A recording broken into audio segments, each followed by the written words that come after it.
আজকে আমি তোমাদের জন্যে এনটিপিসি এবং গ্রুপ ডি পরীক্ষার জন্যে কিছু অঙ্কের প্রশ্ন নিয়ে এসেছি। এই অঙ্কগুলো খুবই গুরুত্বপূর্ণ যে কোনো পরীক্ষার ক্ষেত্রে, শুধু গ্রুপ ডি বা এনটিপিসি পরীক্ষার জন্য নয়, যে কোনো পরীক্ষার জন্যে। দেখো, প্রথম অঙ্কটা 512 এর কতগুলি গুণনীয়ক পূর্ণবর্গ। এই টাইপের অঙ্ক করতে গেলে কিছু নিয়ম তোমাদের জানতে হবে। এই অঙ্কটা পড়েছে দেখো গ্রুপ ডি 28/9/2018 শিফট 1-এ। এই টাইপের অঙ্ক কীভাবে করব দেখো, সাপোজ আমি এক্সাম্পল হিসাবে বলছি 32। যদি বলে 32-এর কতগুলি গুণনীয়ক পূর্ণবর্গ, এর পূর্ণবর্গ বের করতে গেলে প্রথমে কি করবে, 32 এর উৎপাদক বিশ্লেষণ করো। 2 ষোলো 32, 2 8 16, 2 4 8, 2 2 4, উৎপাদক বের করে নিলাম। এরপর দেখো 32, তাহলে 2 কটা হলো, 2 কটা হলো, 1 2 3 4 5, 2 হয়েছে 5খানা, 2 কটা হয়েছে 5খানা। কিন্তু আমাকে বলেছে কতগুলি সংখ্যা পূর্ণবর্গ হবে। তো পূর্ণবর্গ যেরকম কি, যেরকম 4 একটা পূর্ণবর্গ, কারণ এর বর্গমূল করা যায় 2 হয়। 16 একটা পূর্ণবর্গ, এর বর্গমূল করা যায় 4 4 16।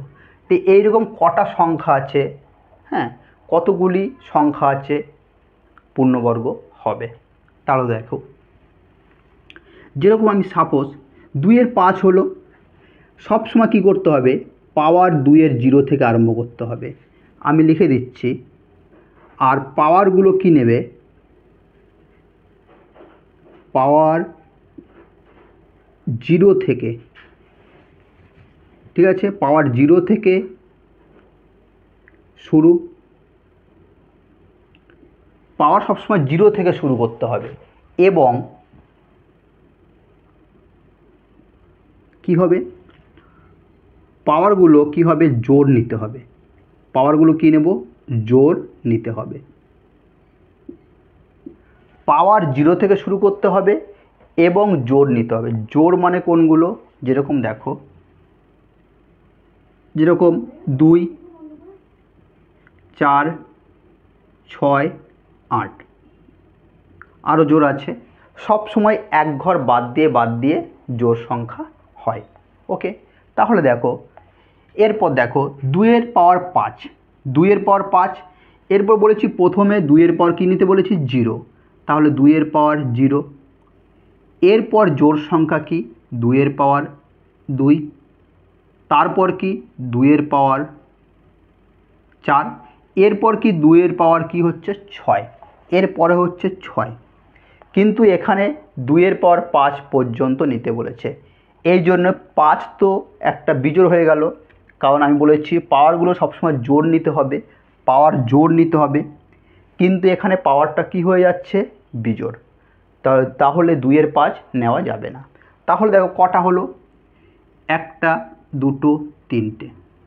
তাহলে কটা সংখ্যা পূর্ণবর্গ, 32-এর 3টি সংখ্যা, 3টি সংখ্যা হলো পূর্ণবর্গ। একবার দেখে নাও, 2-এর পাওয়ার 0 মানে কত, 1, 1-এর বর্গমূল করা যায় 1 1 কে 1। 2-এর পাওয়ার 2 মানে কত, 4, 2-এর পাওয়ার 2 মানে 4, 4-এর বর্গমূল করা যায়। 2-এর পাওয়ার 4 মানে কত, 16, 16-রও বর্গমূল করা যায়।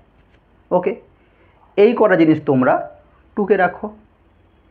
ওকে, টুকে নাও।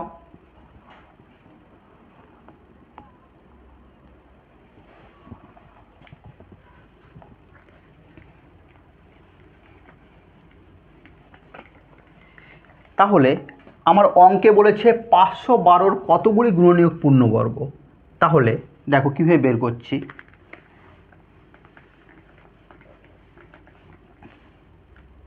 দেখো 512,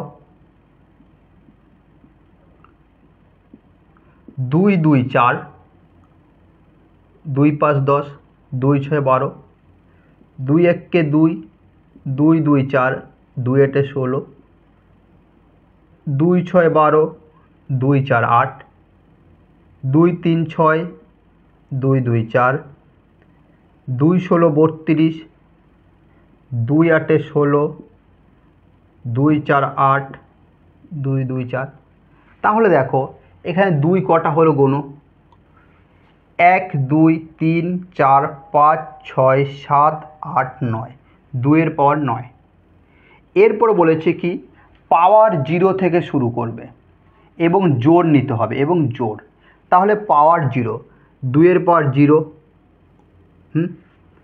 তারপর কি 2 এর পাওয়ার কত হবে, 2 হবে, তারপর 2, এক ঘর বাদ দাও, 2 এর পাওয়ার 4, এক ঘর বাদ দাও, 2 এর পাওয়ার 6, 2 এর পাওয়ার 8, কত পর্যন্ত নিতে বলেছে, 2 এর পাওয়ার 9, 2 এর পাওয়ার 9 পর্যন্ত নিতে বলেছে। কিন্তু 2 এর পাওয়ার 9 নিলে কি হয়ে যাচ্ছে, একটা বিজোড় হয়ে যাচ্ছে, ঠিক আছে, 2 এর পাওয়ার কী হয়ে যাচ্ছে, 9, মানে একটা বিজোড় হয়ে যাচ্ছে। তাহলে আমি 2 এর পাওয়ার 8 পর্যন্ত নিতে পারলাম। তাহলে দেখো এখানে কটা সংখ্যা হচ্ছে, 1 2 3 4 5। তাহলে 512 এর কতগুলি গুণনীয়ক পূর্ণবর্গ, 5টি, ওইটাই অ্যান্সার। 512-র কতগুলি গুণনীয়ক পূর্ণবর্গ, 5টি, টুকে নাও।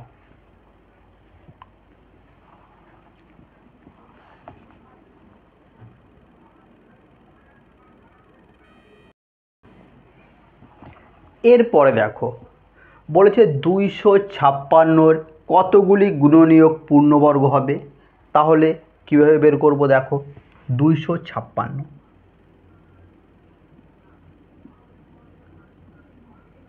2 1 के 2, 2 2 4, 2 8 16, 2 6 12, 2 4 8, 2 3 6, 2 2 4, 2 16 32, 2 8 16, 2 4 8, 2 2 4। ওকে, তাহলে প্রথমে 256কে আমরা উৎপাদকে বিশ্লেষণ করলাম। এরপর দেখো 256, 2 কটা হলো, 1 2, 1 2 3 4 5 6 7 8, 2 এর পাওয়ার 8। এরপর আমি কি বলেছি, পাওয়ার 0 থেকে শুরু করব, 2 এর পাওয়ার 0, তারপর কি বলেছি সবসময় জোড় সংখ্যা নেবে, 2 এর পাওয়ার 2, তারপর 2 এর পাওয়ার 4, 2 এর পাওয়ার 6, 2 এর পাওয়ার 8। যদি কেউ জোড় সংখ্যা না বোঝো, দেখো এখানে দেখো 1 2 3 4 5 6 7 8 9 10 11 12। দেখো জোড় সংখ্যা বের করবে, দেখো এক ঘর বাদ দাও, এক ঘর বাদ দাও, এটা জোড়, আবার এক ঘর বাদ দাও, এটা জোড়, এক ঘর বাদ দাও, এটা জোড়, এক ঘর বাদ দাও, এটা জোড়, এক ঘর বাদ দাও, এটা জোড়, এক ঘর বাদ দাও, এটা জোড়। ওকে, তাহলে দেখতে পাচ্ছ 2 4 6 8 10 12 এইগুলো কি সংখ্যা, জোড়। এইভাবে তোমরা জোড় সংখ্যা বের করতে পারো। ওকে, তাহলে দেখো 2 এর পাওয়ার 0, এরপর জোড় কি 2 এর পাওয়ার 2, তারপর 2 এর পাওয়ার 4, তারপর 2 এর পাওয়ার 6, তারপর 2 এর পাওয়ার 8, আর 8 পর্যন্তই আমাকে নিতে বলেছে। তাহলে দেখো কটি সংখ্যা হচ্ছে, 2 এর পাওয়ার 0, হ্যাঁ 1 2 3 4 5, তাহলে কটা হচ্ছে 5। তাহলে যদি বলে 256-র কতগুলি গুণনীয়ক পূর্ণবর্গ, 5টি, কতগুলি গুণনীয়ক পূর্ণবর্গ, 5টি, এটাই অ্যান্সার। ওকে, টুকে নাও।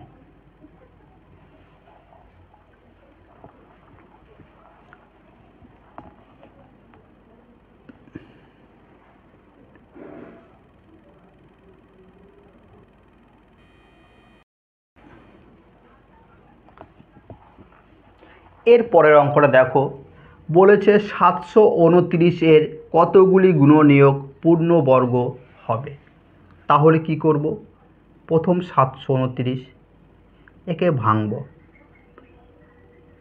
3 2 6, 3 4 12, 3 2 6, 3 4 12, 3 3 9, 3 8 24, 3 1 3, 3 2 6, 3 7 21, 3 9 27, 3 3 9। ওকে, তাহলে দেখো এখানে 3 কটা হচ্ছে, 3 1 2 3 4 5 6, 3 হচ্ছে 6টা। ওকে, কি বলেছি, প্রথম পাওয়ার 0 থেকে শুরু করব, 3-এর পাওয়ার 0, তারপর 3-এর পাওয়ার 2, 3-এর পাওয়ার 4, এরপর 3-এর পাওয়ার কি হচ্ছে 6, 3-এর পাওয়ার 6। তাহলে দেখো কটা সংখ্যা হচ্ছে, কটা সংখ্যা 729-এ গুণনীয়ক, 1 2 3 4, 4টি। এটাই অ্যান্সার। অতি সহজেই অঙ্কগুলো বেরিয়ে যাচ্ছে।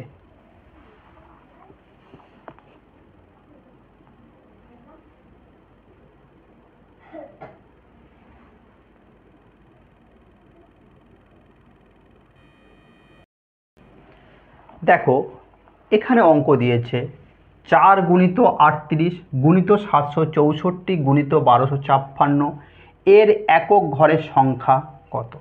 কীভাবে বের করব, দেখো কি কি দিয়েছে, 4 গুণিত 38 গুণিত 764 গুণিত 1256, বলেছে একক ঘরের সংখ্যা কত। দেখো একক ঘর কোনটা, এটা একক, এটা একক, এটা একক, এটা একক, আর আমাকে বের করতে বলেছে একক ঘরের সংখ্যায়। তাহলে দেখো এটার সঙ্গে এটা গুণ করো, 4 8 32। ওকে, 4 8 32, এখানে একক কোনটি, এটা। ওকে, তাহলে এটা কেটে দাও। এরপর দেখো 2 2 4 8, এটা একক। ওকে, এরপর দেখো 8 6 48, একক কোনটা, এইটা, তাহলে এটা কেটে দাও। তাহলে একক ঘরের সংখ্যা কোনটা রয়েছে, একক ঘরের সংখ্যা 8। তাহলে এখানে একক ঘরের সংখ্যা কোনটি, 8। ওকে, টোকে নাও।